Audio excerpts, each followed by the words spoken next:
Welcome back, mga kaaldab. Ito na naman po ang inyong lingkod, si Mr. Destiny. At magbibigay tayo ng pinakamagandang update po ngayon sa social media. Ito yung pinaka-latest, mga kaaldab, na pinost nga po ni Mama Ten. Pansin nyo po dito, mga kaaldab, na nakatabi niya naman po si Rod, ang kuya ni Alden Richards. Ito yung mga ebidensya at resibo, mga kaaldab, na magpapatunay lang po na kumbaga si Mrs. Polkerson na lang po ang hinihintay ni Mama Ten, o may mga bagay-bagay na umalis na nga po ba si Mengay. Malalaman po natin yan, mga kaaldab, kapag sa Sabado wala si Mengay.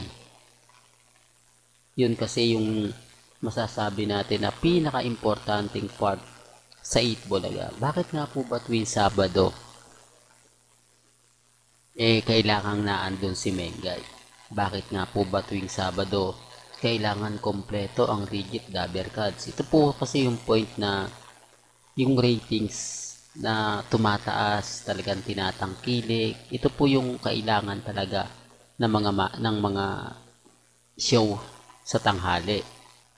Nakita nyo naman po siguro o nabalitaan nyo na kumbaga tinatawag po ng Showtime si Marian Rivera para mag-guest nga po sa Showtime sa Sabado. Ito'y base po sa mga napapanood natin.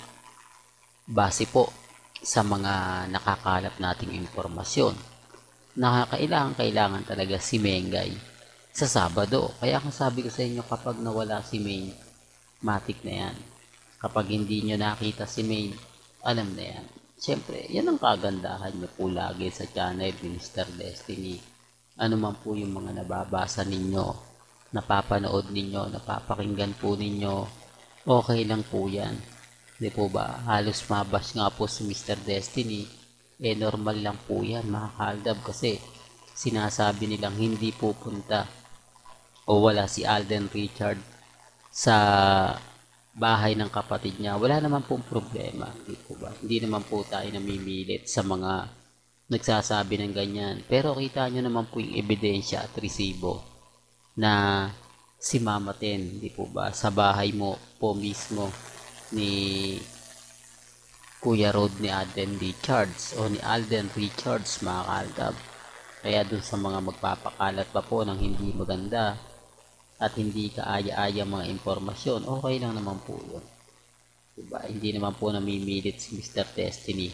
Kumbaga, masaya na po tayo sa mga nakukuha nating impormasyon at sa pagbibigay na rin po ng update. Diba?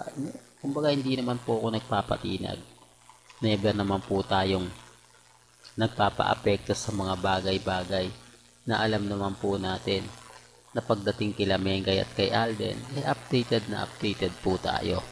Taliwas po sa mga sinasabi ng iba na nagde-date o talagang masaya-masaya sina Catherine at si Alden Richards. Well, common sense na lang po sa mga makikita nyo naman po yung sasakyan na ginagamit ni Catherine at yung ginagamit ni Alden. Hindi po ba? Hindi nga po sila sabay na dumarating. Kumbaga parang hinaantay pa ni Alden Richards si Catherine. Ibig sabihin, yung hotel na tinutulayan po nila, hindi po sila magkasama. Di po ba? Taliwas po sa mga sinasabi at pahayag po ng mga iba. Kaya normal lang po yan, paiinitin pa po nila yan. Kasi mas malaki po ang kikitain kapag sa Amerika po talaga manggagaling.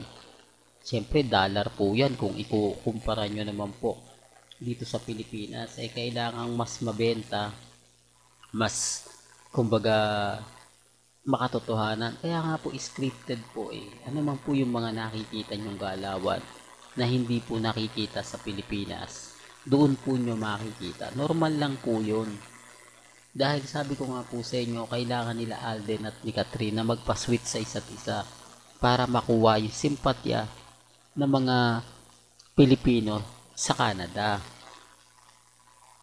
Kasi kung titignan nyo naman po, di po ba, ang laki talaga ng kailangang habulin. Biruin nyo, hindi pa nabebenta yung ticket, alam na agad nila kung magkano yung ilalagay nila. Alam na agad nila kung magkano yung kikitain nila. Kaya nga sabi ko sa inyo, desperado na po yung management. Oo.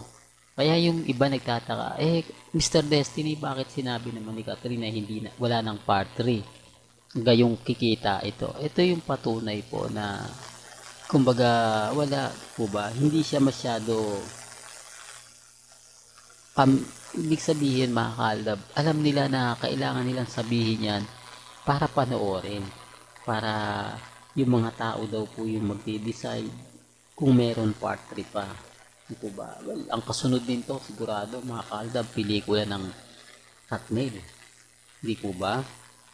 O may ibang lalaki naman po ang may link kay Catherine sa ABS-CBN.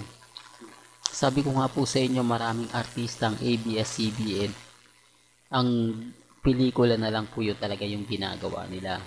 Dahil wala naman po silang show sa network, dahil wala na nga pong network, sa social media na lang sila, sa platform, sa Facebook, sa YouTube, doon na lang po mapapanood.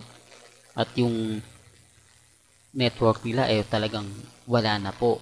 Kaya pelikula nga po daw yung mga gagawin nila etong pagsapit nga po ng January.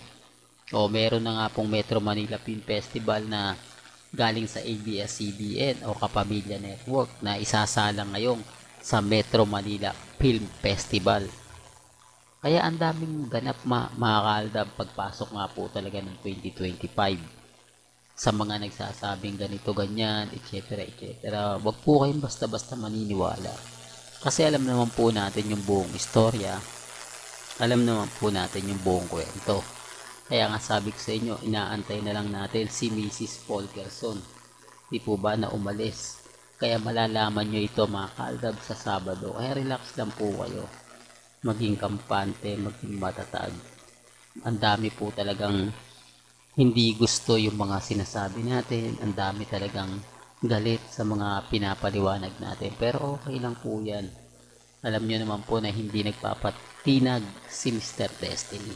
Hanggang dito na lang po ang ating latest updates. Kaya kung gusto nyo pa po ng pinaka-latest at sariwang update, abay tumutok lang po kayo dito po sa channel ni Mr. Destiny para updated ka sa mga latest at sa mga bagong video po na ilalabas po natin maya-maya lang. Kaya kung bago ka lang sa channel na to at isa kang true-blooded Aldab Nation na nagmamahal kina Mengay at Isoy, tama po ang channel na pinuntahan mo, kaya consider na po kita bagong subscriber. At huwag mong kalimutang i-share ang mga video po natin sa mga mami, sa mga titas, at sa mga senior. Hanggang sa muli, salamat po sa panonood at pakikinig.